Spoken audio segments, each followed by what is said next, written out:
The ruthless mafia boss couldn't stop thinking about the curvy baker. Flour drifted from Isabella Romano's palms like something exhaling, settling over the counter in a fine white hush as she folded the top of a paper bag twice, creased it with her thumbnail, and wound a faded red ribbon around the seam in a bow that took her exactly 3 seconds. She had tied 10,000 of them and could do it with her eyes closed. She did not look up when the bell above the door cut through the warm, yeast-thick air. She never did. Looking up too fast made customers feel rushed, and rushed people didn't come back. "Sourdough, whole loaf," said a voice that did not ask so much as inform. She glanced up then, and the 2 men flanking him went still in a way that had nothing to do with the bread. He did not introduce himself. Men like him rarely needed to. But Isabella wasn't watching the silver watch or the coat cut close enough to have cost more than her rent. She was watching his jaw, tight the way a person's jaw goes tight, when they're bracing for something that never comes. She slid the bag across the counter, ribbon knot facing him, the way she did for everyone. €4, she said. He looked at the bow for a full second longer than bread deserved. Somewhere behind him, one of his men shifted his weight, as if the ground itself had changed. She would spend the rest of that week wondering what she'd said wrong. She had no way of knowing it was the opposite, that she was the first person in 5 years to hand him something without expecting anything back. What do you do when the most dangerous man in Naples looks at a paper bag like it's the only honest thing he's been given all year? The bakery opened at 5. Isabella opened it at 4:40. Because dough did not care about contracts and the oven needed 40 minutes to stop lying about its temperature. She worked the way her grandmother had worked, by feel, by smell, by the sound a crust made when it was ready to be trusted. She did not need a timer to know when the sourdough had finished proofing. She pressed 2 fingers into it and watched how slowly it sprang back. The way you'd check a bruise, the way you'd check a person. Her hands were strong from 10 years of kneading, her forearms dusted permanently pale, and she moved through the narrow kitchen with the unhurried certainty of someone who had never once doubted she belonged in it. She was full-figured in the way that made the space behind the counter look built around her rather than despite her, and she wore her apron the way some women wore armor, tied twice, knotted at the hip, ready for a 12-hour day. Every morning her sister Sophia, 8 years old, missing one front tooth, already opinionated about crust thickness, burst in after school with her backpack still on, and her hands already reaching for the flour tin. Isabella let her sift it, badly, because some things mattered more than efficiency.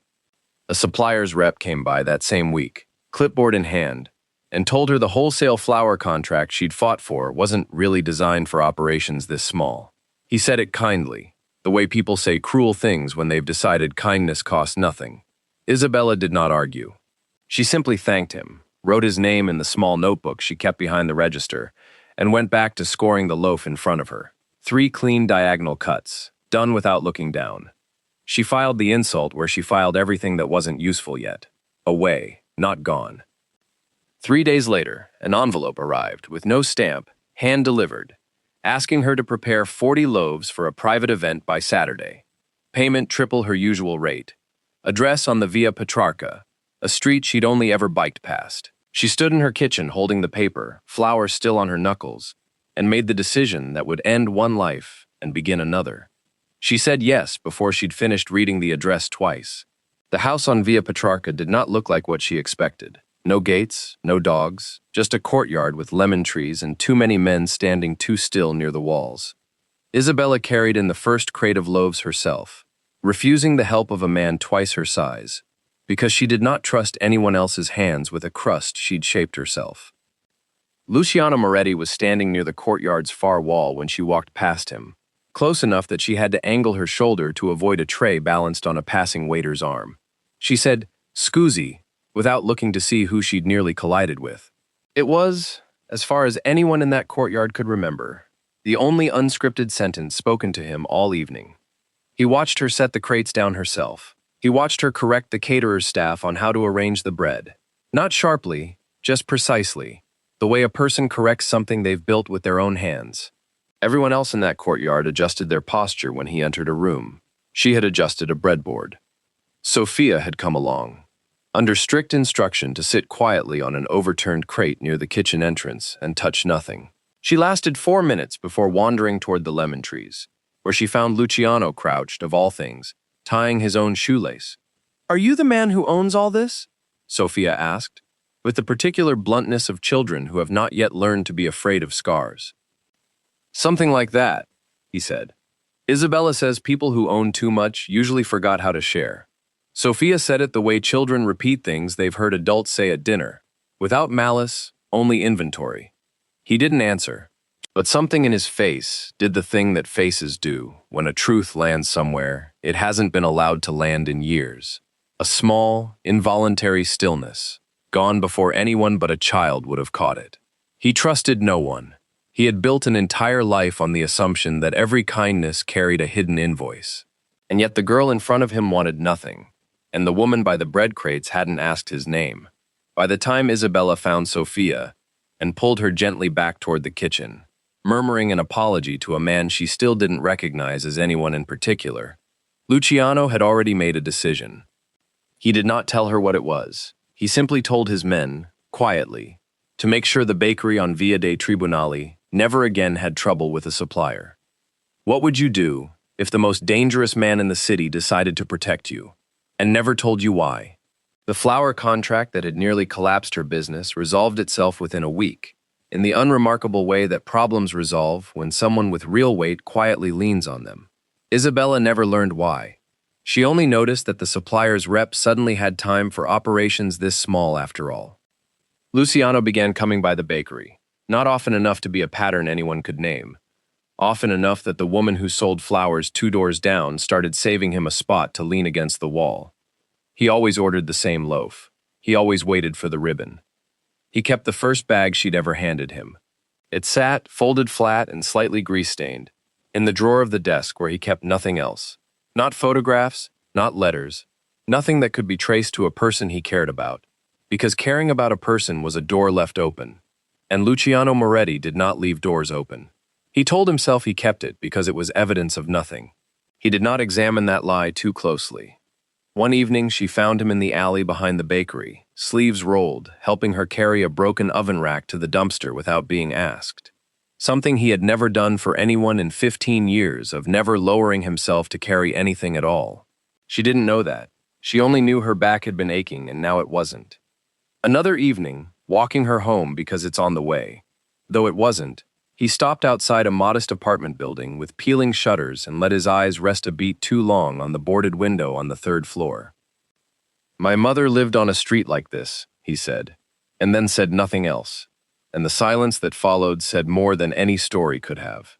A silence Isabella recognized instantly, the specific quiet of a person who has decided a memory costs too much to spend on words. His men noticed her before he admitted anything to himself. Dario, the driver who'd worked for him 9 years and remembered no one's birthday, began remembering the days she restocked her ovens and timed the car accordingly. Another guard, without comment, started holding the bakery door for her, the way he'd never held a door for anyone who wasn't paying him to.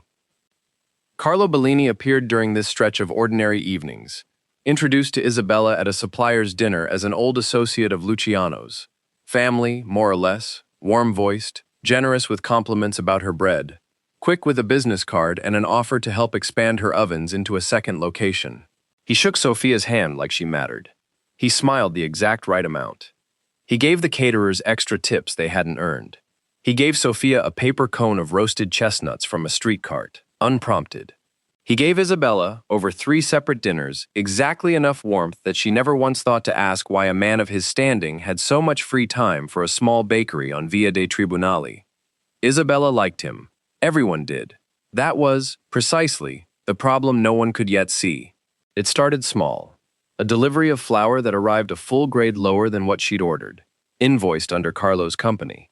Then a rumor, passed along by the flour seller, that someone had been asking questions about the bakery's hours, about who locked up, about which nights Sophia walked home alone.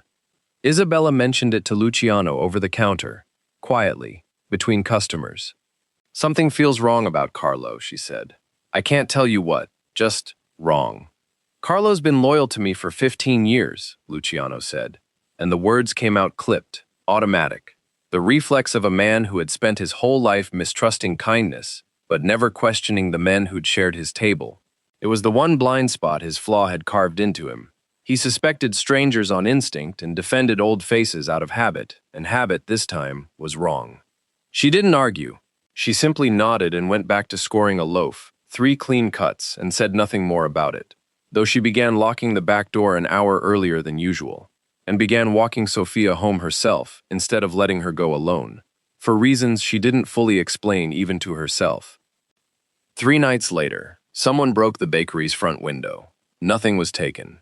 A note was left instead, unsigned, informing Isabella that she was involved in matters beyond her understanding, and would be wise to close early from now on. She brought it to Luciano herself, drove it to the house on Via Petrarca at 11 at night, rather than wait for morning. A choice that cost her the illusion she'd been holding on to, that this life could stay separate from his. He read the note twice. His face did something she'd never seen it do. Not anger, something colder, something that looked almost like fear wearing anger's clothes. "I'll handle it," he said, which was the sentence he used instead of every sentence he couldn't say. He did not tell her he suspected Carlo. He did not tell her anything. He simply stood in his own courtyard after she'd gone, staring at the lemon trees, understanding, too late and only partway, exactly how much he had already lost the ability to lose. Isabella found it herself, 3 days later, while dropping off a late order at the address Carlo had given her for his second location. A warehouse near the port that smelled of diesel, and underneath it, something sharper, fear, sweated into concrete. The floor was cold enough to feel through the soles of her shoes, and the only sound was the metal creak of a crane somewhere outside, swinging on its cable with the patience of something that had all night. She had come to deliver bread. She left having seen a ledger left open on a crate, columns of names beside numbers that had nothing to do with flour. She did not scream. She did not run to Luciano with her hands shaking. She photographed the ledger's open page with her phone, walked out at the same unhurried pace she'd walked in with, and drove straight to the one person in Naples who kept records nobody could burn, a retired customs officer who owed her grandmother a favor from 30 years back. By morning, she had confirmation: shipping manifests, false company names, the outline of a trafficking operation Carlo had been quietly assembling for 2 years, funded in part by skimming the very organization that had once cast him out for proposing exactly this. The recontextualization arrived with it, the flour delivered under grade, the note, even his warmth toward Sophia, all of it recoded from kindness into calculation. He had been getting close to the one person who could get close to Luciano. She learned, too, the shape of his motivation, and it did not make him less dangerous. It made him worse. 5 years ago, Carlo had proposed expanding into trafficking, and Luciano had refused, had thrown him out in front of men Carlo had commanded for a decade, had humiliated him with nothing but a closed door.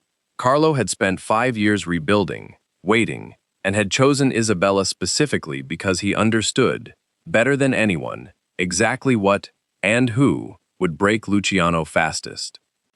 When she finally confronted Carlo by phone, testing him with a single careful question about the warehouse, she heard something in his voice crack.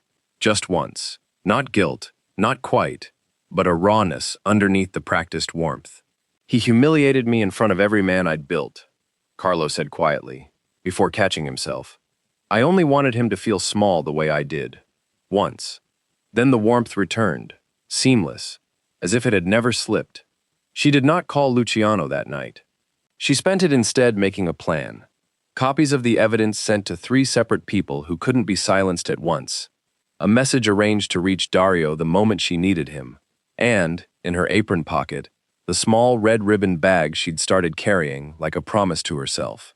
The trap Carlo set was simple: an invitation to Isabella for a delivery meeting at the warehouse, timed for an evening he believed Luciano would be across the city, unreachable. Isabella went anyway, not because she was fearless, but because waiting for rescue had never once been a plan she trusted. She arrived with the copied evidence already delivered to its 3 destinations, with a message already sent to Dario, and with Sophia safely at a neighbor's, locked in with instructions not to open the door for anyone but Isabella herself.